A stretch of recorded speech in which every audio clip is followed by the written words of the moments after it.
Welcome to all the Gemini rising signs of the zodiac to your March astrology. Trust you're doing well. Before we get into it, I'd like to talk about your ruling planet, Mercury. Well, Mercury's been in bad shape, in detriment, and in fall in Pisces, and a part of your chart that's very public. It's got to do with your public name, your identity. It's your career house. It's the house of superiors, people that are superior to you, which we all know in actual fact no one's superior to us, but we have people we have to answer to. That's superiors. It's also the 10th house of achievements.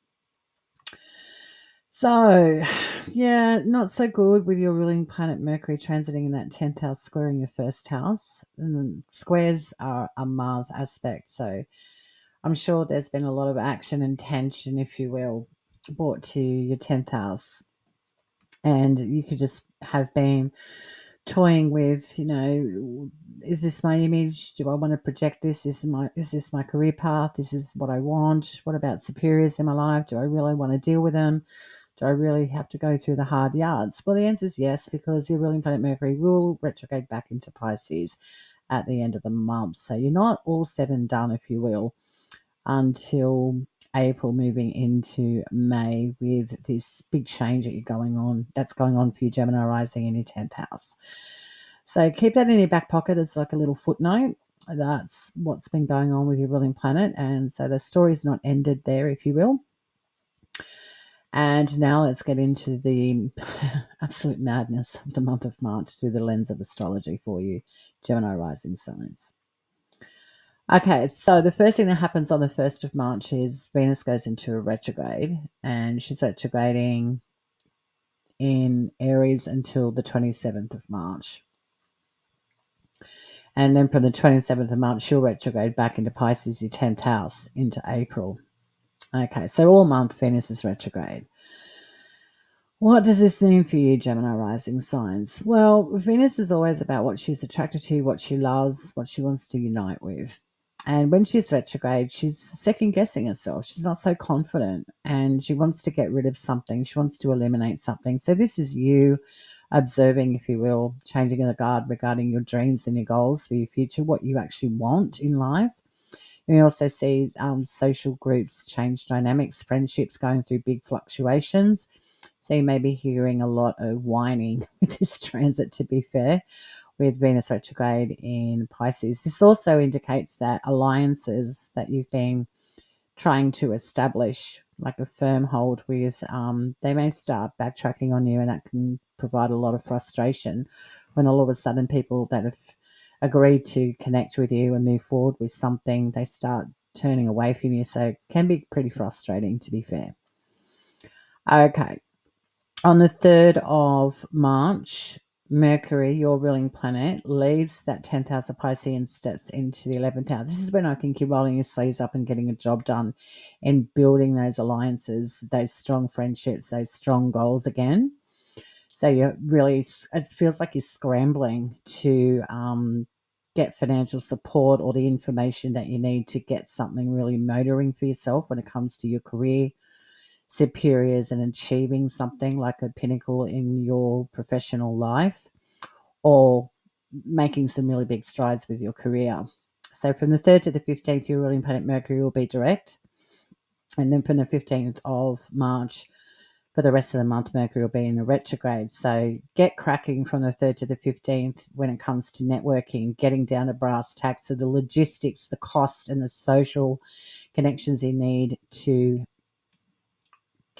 connect with to make something happen and stick for yourself. So yeah, interesting. Get scrambling, get to it, and start extending your reach to support you.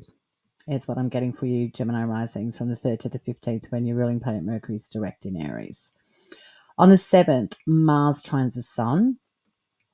You might be able to use an asset or a possession, something that you have that benefits a career, or changes up the guard in regards to your public name. So you might be, I don't know, investing in a project in your environment, or you announce that you're going to be donating some big money or an asset to someone in your career. So whether you, yeah, that could be anything really. Like it just feels like you're extracting your own possessions or assets and handing them to, if you will, someone in your professional arena on the 7th of March. Interesting. This might be the day you really pitch something. Okay, moving on to the 11th. This is a big day. So mark the 11th of March in your calendar for all of us. Okay, so your ruling planet Mercury conjuncts retrograde Venus. This could be just the information you need to keep the fire going regarding your goals, social connections, and ambitions on the 11th. So expect information to land that may resuscitate something that you thought was done and dead in the water when it comes to building a solid social connection. The same day, the Sun conjuncts Saturn in Pisces. It sets off a new synodic cycle, actually, for the Sun and Saturn.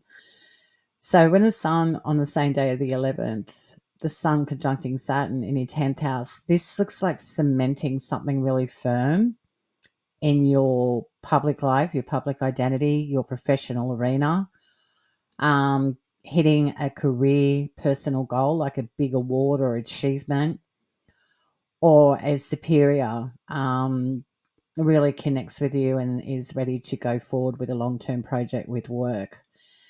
Be careful before you say yes, because this has got gravitas to it. So a commitment's needed on the 11th. So decide carefully when it comes to long-term career advancement. On the 13th, Uranus sextiles the Sun. Could be something from the past that throws you for a six, could be public, could have to do with your work. So this could be like, someone's you gave you a resume and someone that you had as a reference, for example, gives you a really good rap or potentially a really shitty rap that might take someone in your professional arena by surprise. It also indicates on the 13th, because Uranus is a planet, it's a maverick planet. This could be someone just trying to sabotage your well-laid plans regarding your professional goals or your public identity. Interesting day on the 13th, Gemini rising signs. The next day on the 14th, there is the first lunar eclipse of the month, first eclipse, of the month, and it's a total lunar eclipse in Virgo in your 4th house. Your ruling planet Mercury is in the 11th house, and that's the ruler of Virgo. So we're factoring into that because that's important where Mercury is the ruler of Virgo at this time. So Mercury is in your 11th house of benefactors, your social connections, friendships, professional alliances. So when you have a total lunar eclipse in Virgo in your 4th house, it's the end of a family dispute. Could be a mother changing a big chapter in her life. This also indicates a change of residence and also potentially a fantastic real estate deal. Something really big's changing in the family dynamic or the home or with your parenting style or a parent. Big day. The next day on the 15th, Mercury retrogrades back into Aries. Retrogrades in Aries now for the rest of the month. So your ruling planet will be retrograde. Big deal because it rules you. And when it's in the 11th house, where you've been really scrambling to get support systems, when your ruling planet retrogrades, you're second guessing yourself. Do I want it? Is this the right thing? Do I believe them? Is this all going to come true? This is like a great transit for you to self-sabotage and go into mental rabbit holes that have no business taking up mental real estate for you. So don't get lost, Gemini rising, in the minutiae details of having everything perfect regarding friendships, social connections, and people that benefit you with your professional life. If you've got well-laid plans, you've got well-laid plans. It's not as if everything's going to fall to pieces now that your planet's retrograding. It's just that you need to streamline to keep focused and keep the enthusiasm up in regards to what you want to establish. Okay, that's it. On the 19th, the Sun conjuncts Neptune. Yeah, this is a big deal too. The Sun conjuncts Saturn, heralding like a big commitment or something quite long term with your career, public life, or your identity. Now the Sun conjuncts Neptune. So this is a dissolving aspect. So this means a dissolving of a personal goal regarding your public name, your image. So this could be you changing your name or rebranding your name on the 19th. But it's Neptune, so Neptune can be quite, for better words, confusing. So when the Sun conjuncts Neptune, you could just be confused about something going on with your public name, your identity, with superiors in your workplace, or even, again, your professional goals. Like, just like, is this what it is? So it feels for me astrologically that Gemini risings, you might be really confused or not too sure about setting something in stone. So only you can get to the bottom of why things aren't really working out in flow for you. So you should be able to, with your ruling planet Mercury retrograding now in your 11th house, streamline support when it comes to your professional life and professional goals. So the 19th can be a pretty exacerbating day mentally. So watch for that. On the 20th, in the spring equinox begins in the northern hemisphere and the autumn equinox begins in the southern hemisphere. So this is equal day and night on the 20th. And we've got a new season coming in. Where no matter where you are on our gorgeous planet, there's a new season. We can see it in the environment around us and we can also feel it. So enjoy the equinox season, Gemini rising signs. And on the 20th, the Sun ingresses into Aries, its zodiac sign of exaltation, for 4 weeks. And when the Sun ingresses Aries at 0 degrees, astrologers consider this the beginning of a new year. So happy new year to all you astrology enthusiasts out there. Okay, so let's talk about the Sun in Aries for you. So we know there's a lot of work going on in the 11th house because Venus and Mercury, your ruling planets, retrograding in there and then going back in the 10th. So this is like sort of doubling down on you, really cementing supporters with your social connections, benefactors, people that can help you with your career and friendships. So that's your focus. The Sun exalted here. It's like this. You couldn't have a happier planet, which is about the ideal practical identity of who you want to hang with, who's your tribe, who's your peeps. And the Sun's going to be lighting them up. Are they really good for you or are they not so good for you? And that's what you can establish. So even though your ruling planet's going, the Sun's going, hey, this is where you need to focus because there's good stuff around you. You can actually keep your own personal goals here. You just need to have some sure footings, plant some seeds, and let things grow and flourish in all good times. Try not to push an agenda too hard. You don't want to be losing benefactors here. So an interesting transit for you. But the Sun in the 11th house, the house of good spirit, looks pretty nice to me. I think maybe you're over-analysing and overthinking something too much, Gemini risings, regarding your friends and your dreams and your goals for your future. Sun's going to say, hey, lighten up, Gemini rising. It's all good. Okay, after the 20th, things get really silly. There's a lot going on. Okay, 21st, retrograde Venus sextiles Pluto. This is interesting for maybe going back to a lawsuit or something legal that hasn't been settled. It's also really good for reconnecting with internationals that you might have had some distance from. You may also have an educational opportunity or reconnect with an old spiritual group, like whether you did meditation with people or you studied with some people. You can reconnect on the 21st. It's a bit of like a reunion day, but going back to something that needs to be at least rediscovered. And if it's got to do with law, legalities, or bureaucracy, then I'd get cracking on the 21st. On the 23rd, the Sun conjuncts retrograde Venus. Beautiful. The Sun is infusing Venus with optimism here. So that's great. So this is where a benefactor, a friend, or a personal goal may really start taking shape and form. And it'll have you really reconsidering, if you will, because Venus is retrograde, reconsidering the value of this opportunity. So interesting on the 23rd. The next day, the 24th, the sun conjuncts your ruling planet. Okay, retrograde in the 11th house with retrograde Venus. Good. The sun's giving you lots of energy to keep up a momentum regarding networking and seeing your dreams come to reality. So if you felt by the 24th you're really tired of networking and scrambling and trying to get what you want, the sun on the 24th goes, keep going. Here's some information that you need, or someone comes across your table that you thought was gone regarding supporting you and they turn up again. So that's great. That could be even information or finances that you thought weren't available. Lovely. On the 27th, retrograde Venus ingresses back into Pisces, your 10th house. And on the same day of the 27th, when she does so, she conjuncts Neptune.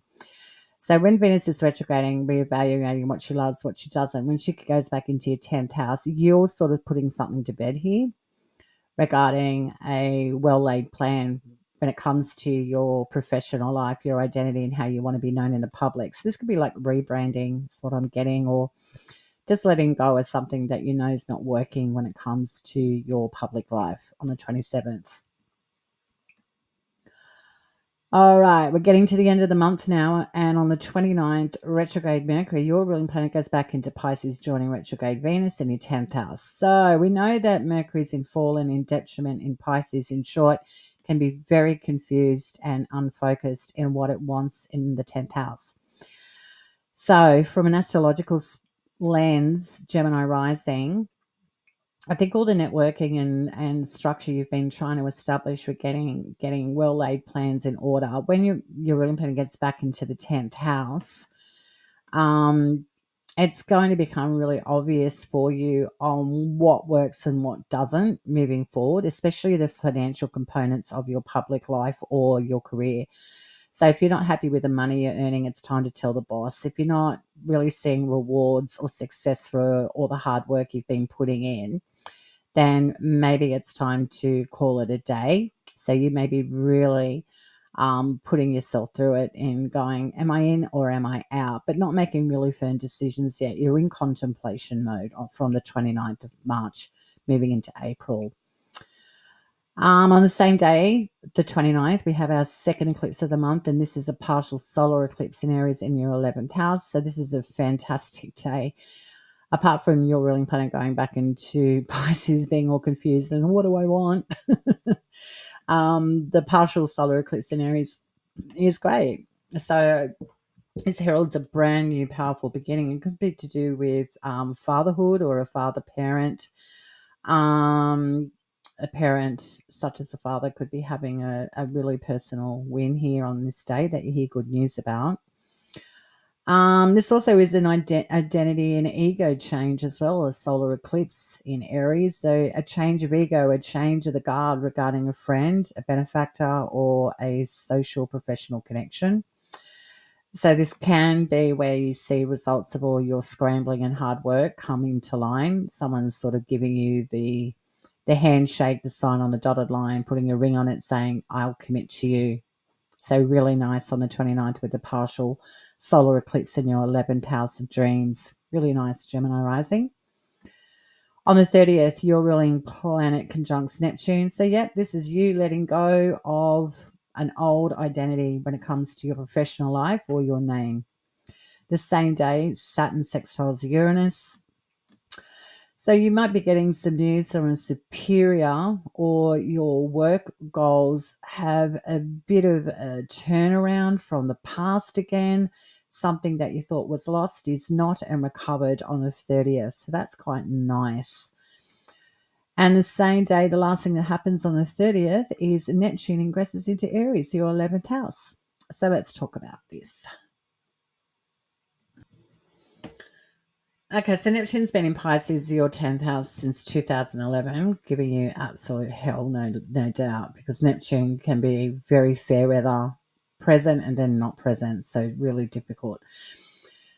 But Neptune from the 30th of March to the 5th of July will be direct in Aries, your 11th house, and then from the 5th of July, Neptune will go into a retrograde. So think of this as like a soft opening, a new beginning in your friendship, dream, career, allies, benefactors house. but it's not official. It's sort of like dipping your toes in and out of this connection or social connection. Okay. And that's quite good because Neptune will really show you who's got the staying power to grow with you in regards to people that connect to you, your tribe, your peeps. And when it goes into a retrograde, retrogrades always indicate, turnarounds, second guessing. So this is good for seeing if a benefactor with your professional life, a friend or a dream has the legs, has the sustainability to keep up what it is that you guys want to start together. So it's going to be a really interesting transit. But Neptune will be planting itself firmly in your 11th house of good spirit for like 15 years. So this is really good. But not without its caveats, because Neptune, again, can be very fair weather, like loosey-goosey. And whilst that can be, for some, interesting and exciting, when you're trying to have well-laid plans and grow something and keep the momentum up when it comes to social connections, your dreams, your goals, and professional allies, you need something pretty stable. So I'd be scrambling again from the 30th of March to the 5th of July to have something set in concrete. So you feel really quite confident and have sure footing regarding your well-laid plans for the future when it comes to your goals.